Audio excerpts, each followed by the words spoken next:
नमस्कार। लोक सेवा अकेडमी के आज के इस बेहद खास जियोपॉलिटिकल एक्सप्लेनर में आप सभी का बहुत बहुत स्वागत है।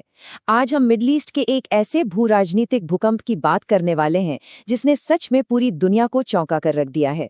यूएई और सऊदी अरब, जो हमेशा से एक दूसरे के पक्के साथी माने जाते थे, उनके बीच अब एक बहुत बड़ी दरार आ चुकी है। और ध्यान दीजिएगा, ये कोई छोटा मोटा आपसी विवाद नहीं है।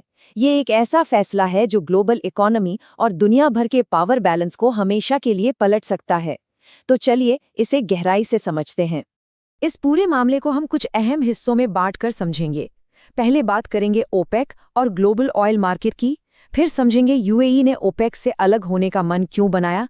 इसके बाद सऊदी अरब और यूएई के बीच के असली विवाद, मिडिल ईस्ट के बदलते समीकरण और सबसे अहम, भारत के लिए इसमें क्या रणनीतिक अवसर छिपे हैं, इन पर नजर डालेंगे। तो चलिए बिना किसी देरी के शुरुआत करते हैं हमारे पहले चैप्टर से। ओपेक और वैश्विक तेल बाजार, आखिर इसका जियोपॉलिटिकल दबदबा है कितना? अब इस बात को ऐसे समझिए, दुनिया भर में जितना भी कच्चे तेल का ज्ञात रिजर्व मौजूद है, उसका 80% हिस्सा अकेले ओपेक देश कंट्रोल करते हैं। जी हाँ, 80%। और दुनिया में रोज जितना भी तेल निकलता है, उसका 40% इन्हीं 12 देशों से आता है। मतलब इनके पास इतनी गजब की ताकत है कि ये जब चाहें तेल का प्रोडक्शन कम या ज्यादा करके पूरी दुनिया की अर्थव्यवस्था का रुख तय कर सकते हैं। ये लिटरली ग्लोबल मार्केट के मास्टरमाइंड्स हैं। इस संगठन का इतिहास भी बड़ा दिलचस्प रहा है। 1960 में बगदाद में इसकी शुरुआत हुई थी ताकि पश्चिमी देशों की तेल कंपनियों के एकाधिकार को तोड़ा जा सके।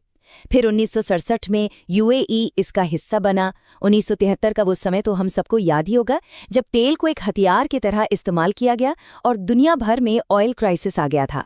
लेकिन अब इतने दशकों बाद यूएई ने साफ कह दिया है कि वो 2026 तक प्रोडक्शन की इन सभी बंदिशों को तोड़कर अपना अलग रास्ता चुनेगा। अब सवाल ये है कि आखिर ऐसा क्यों हो रहा है? तो इस पूरे विवाद की जड़ छिपी है ऑयल प्रोडक्शन कोटा सिस्टम में। आसान भाषा में कहें तो ओपेक एक लिमिट लगा देता है कि कोई भी देश एक दिन में कितना तेल निकाल सकता है। ऐसा इसलिए किया जाता है ताकि मार्केट में सप्लाई कम रहे और तेल की कीमतें हमेशा आसमान छूती रहें, जिसका सीधा असर हम सभी की जेब पर यानी रोजमर्रा की महंगाई पर पड़ता है। मतलब अगर कोई देश ज्यादा तेल निकाल भी सकता है तो भी उससे अपना तेल जमीन के नीचे ही छोड़ना पड़ता है। और यहीं से शुरू होता है हमारा दूसरा हिस्सा, यूएई का ओपेक से अलग होना, जो कि अपने आप में एक बहुत बड़ा और ऐतिहासिक फैसला है। यहाँ दोनों देशों की सोच में जमीन आसमान का फर्क आ गया है। एक तरफ सऊदी अरब है जो हर दिन करीब 9 मिलियन बैरल तेल का उत्पादन करता है और इस कोटा सिस्टम यानी कृत्रिम कमी का पक्का समर्थक है। वहीं दूसरी तरफ यूएई है जिसे सिर्फ 3 मिलियन बैरल प्रतिदिन पर रोक दिया गया है। अब यूएई का तर्क बिल्कुल साफ है। दुनिया बहुत तेजी से ग्रीन एनर्जी और इलेक्ट्रिक व्हीकल्स की तरफ भाग रही है। ऐसे में यूएई चाहता है कि जब तक दुनिया में तेल की डिमांड है, वो अपनी पूरी क्षमता से तेल बेचे, बजाय इसके कि उसे जमीन में ही दबा कर रखे। अगर यूएई पूरी तरह बाहर होता है तो इसका आर्थिक असर एक चेन रिएक्शन जैसा होगा। सोचिए, यूएई ओपेक से निकला, उसने अपना प्रोडक्शन बढ़ाकर 5 मिलियन बैरल प्रतिदिन कर दिया, तो क्या होगा? ग्लोबल मार्केट में तेल की सप्लाई अचानक से बहुत बढ़ जाएगी और बेसिक इकोनॉमिक्स कहती है कि जब सप्लाई बढ़ती है तो कीमतें नीचे आती हैं। हालांकि दाम में ये गिरावट तभी पूरी तरह से महसूस होगी जब स्ट्रेट ऑफ हॉर्मुज जैसे अहम रास्तों से कोई तात्कालिक भू राजनीतिक रुकावट न आए। अब आते हैं तीसरे और सबसे दिलचस्प पहलू पर, सऊदी अरब और यूएई के बीच का असली विवाद। ये सिर्फ तेल की बात नहीं है, कहानी कुछ और ही है।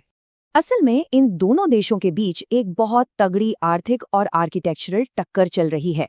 सऊदी अरब अपना एक बेहद महत्वाकांक्षी मेगा प्रोजेक्ट द लाइन बना रहा है। वो चाहता है कि दुनिया भर का बेहतरीन निवेश उनके इस नए फ्यूचरिस्टिक शहर में आए। लेकिन मुश्किल ये है कि दुबई पहले से ही दुनिया का एक बहुत बड़ा और स्थापित ग्लोबल हब बना हुआ है। इस इकोनॉमिक कंपटीशन ने दोनों पड़ोसियों के बीच अंदर ही अंदर एक कूटनीतिक तनाव पैदा कर दिया है। और बात सिर्फ इकोनॉमी की नहीं है, कुछ बहुत ही गंभीर सुरक्षा चिंताएं भी हैं जो इस फैसले की वजह बनी हैं। हाल ही में उस क्षेत्र में जितने भी संघर्ष हुए, उनमें से करीब 95% हमलों का सामना अकेले यूएई को करना पड़ा। यूएई को लगने लगा है कि डिफेंस के मामले में सऊदी अरब ने उसे अकेला छोड़ दिया है।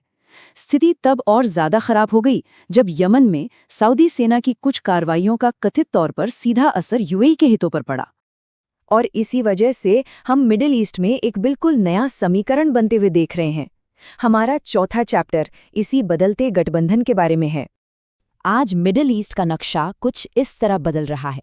एक तरफ यूएई है, जो अपनी इकोनॉमी को टॉप पर रखते हुए अब्राहम अकॉर्ड्स के जरिए आगे बढ़ रहा है, और I2U2 ब्लॉक में भारत, इजराइल और अमेरिका के साथ अपनी दोस्ती पक्की कर रहा है। वहीं दूसरी तरफ सऊदी अरब अपने पुराने सहयोगी पाकिस्तान के साथ डिफेंस और फिनेंस के रिश्ते और मजबूत कर रहा है। साफ दिख रहा है कि पूरा का पूरा मिडिल ईस्ट अब नए गुटों और प्राथमिकताओं में बढ़ता जा रहा है। इस पूरी कूटनीतिक रस्साकशी का एक बहुत ही शानदार उदाहरण है $3.5 बिलियन का ये फ्लैश पॉइंट।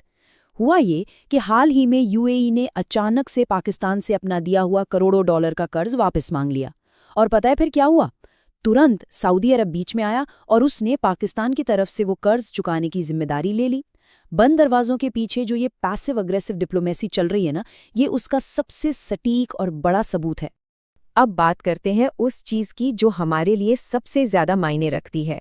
चैप्टर 5, भारत के लिए रणनीतिक अवसर। 10%। जी हाँ, ये वो बेसलाइन हिस्सा है जो भारत फिलहाल यूएई से अपनी ऊर्जा जरूरतों के लिए आयात करता है। लेकिन जिस तरह से मिडिल ईस्ट की राजनीतिक करवट ले रही है, ये तय मानिए कि आने वाले समय में इस आंकड़े में एक बहुत भारी उछाल आने वाला है। भारत इस पूरी स्थिति को बहुत अच्छे से समझ रहा है और अपने कदम बहुत ही रणनीतिक तरीके से बढ़ा रहा है। भारत के राष्ट्रीय सुरक्षा सलाहकार और यूएई के टॉप लीडर्स के बीच हुई मीटिंग्स इसी का हिस्सा हैं। देखिए, अगर यूएई ओपेक से पूरी तरह अलग होता है तो भारत के पास I2U2 गठबंधन का फायदा उठाकर यूएई के साथ सीधे तौर पर बड़े एनर्जी एग्रीमेंट करने का शानदार मौका होगा। बिल्कुल वैसे ही जैसे ग्लोबल सुपर पावर्स अपनी एनर्जी सप्लाई को सिक्योर करते हैं। इससे सबसे बड़ा फायदा ये होगा कि भारत सऊदी पाकिस्तान के पारंपरिक क्षेत्रीय प्रभाव को काफी हद तक दरकिनार कर सकेगा।